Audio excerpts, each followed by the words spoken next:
Direction le château de la Motte-Feuilly pour une visite de son propriétaire depuis 2003, Christophe Charlier. Construit au début du XIVe siècle, l'édifice sera la demeure de Charlotte d'Albret, épouse de César Borgia, fils du pape Alexandre Borgia, et ce jusqu'à sa mort. Outre le donjon qui fut la chambre de son tailleur et renferme un cep pilori, le monument entouré de douves possède une somptueuse chapelle, rénovée en 1870. Georges Sand y viendra plusieurs fois et mentionnera le lieu dans son roman « Les beaux messieurs de Bois doré ».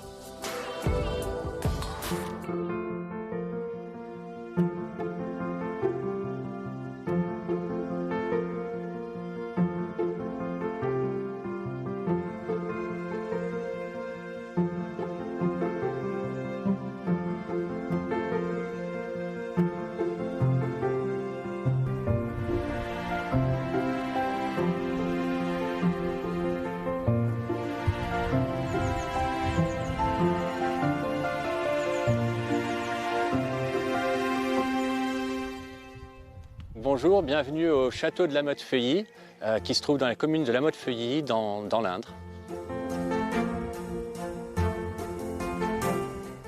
Donc le château a été construit certainement au début du XIVe siècle. Les tours que vous voyez, le donjon, lui a été construit en 1410 et la tour-porte en 1415. Donc il a été construit pendant une longue période par la famille Vaudenay. Il a ensuite été habité par Charlotte d'Albret de 1504 à 1514, qui a construit la chapelle que vous voyez dans la cour.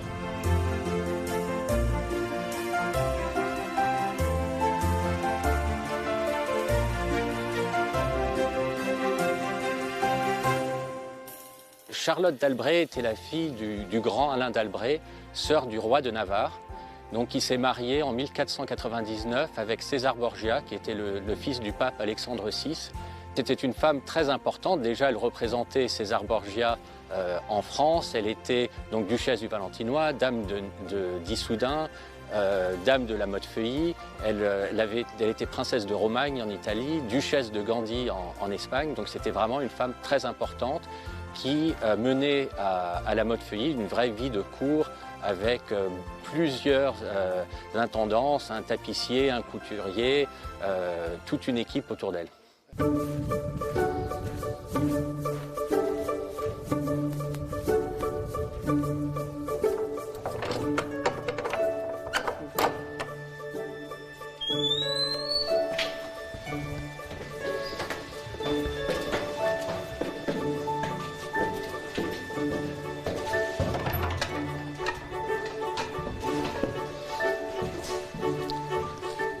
Voilà, donc nous voici au premier étage du donjon, dans la chambre d'Yvonnet Loirgan, le tailleur de Charlotte d'Albret, donc qui était installé dans cette pièce et qui s'occupait de la garde-robe de Charlotte d'Albret.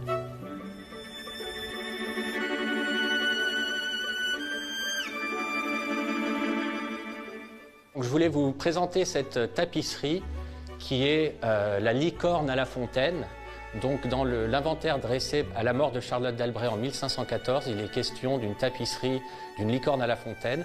Celle-ci est une reproduction d'une tapisserie qui se trouve au musée Metropolitan à New York. Et donc ma thèse est que cette tapisserie aurait été celle qui était au château de la Motte-Feuilly du temps de Charlotte d'Albret.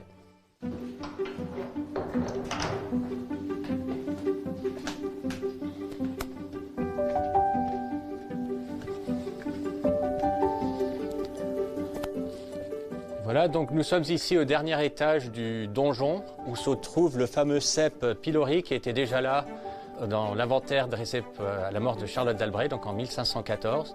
Et comme vous voyez, le magnifique cours qui date de la construction de cette tour en 1410.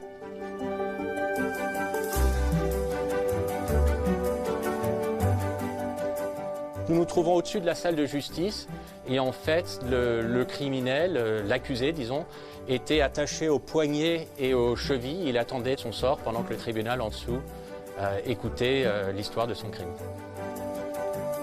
D'après ce que j'ai compris, elles ont toutes été détruites au temps de la Révolution. Celle-ci, comme elle fait partie de la charpente, comme vous voyez, est restée en place.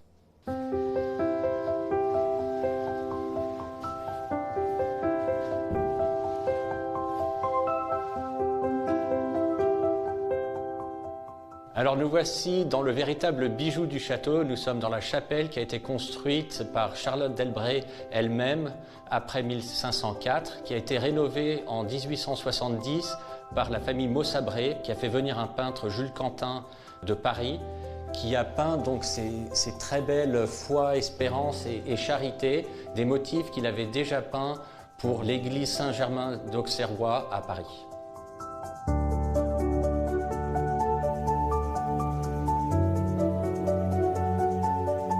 C'est vraiment la pièce maîtresse du château par son histoire, parce qu'elle a été construite par Charlotte d'Elbret, parce qu'elle a été magnifiquement décorée en 1870. C'est un endroit de recueillement, un endroit où j'espère nous pourrons organiser des baptêmes et des mariages pour mes enfants.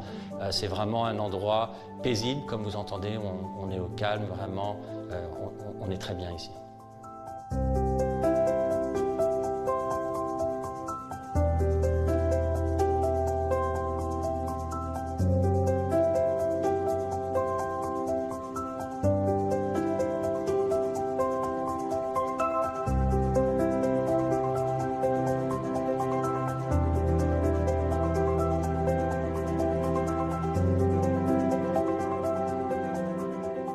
Nous voici dans l'église de La Motte-Feuilly, donc juste en dehors de la propriété du château. Une petite chapelle où se trouve le mausolée qu'a fait édifier la fille de Charlotte d'Elbret, Louise Borgia, qui avait commandé ça à un sculpteur qui s'appelle Martin Claustre. Le cœur de Charlotte d'Elbret était enterré ici, son corps est à l'Annonciade à Bourges.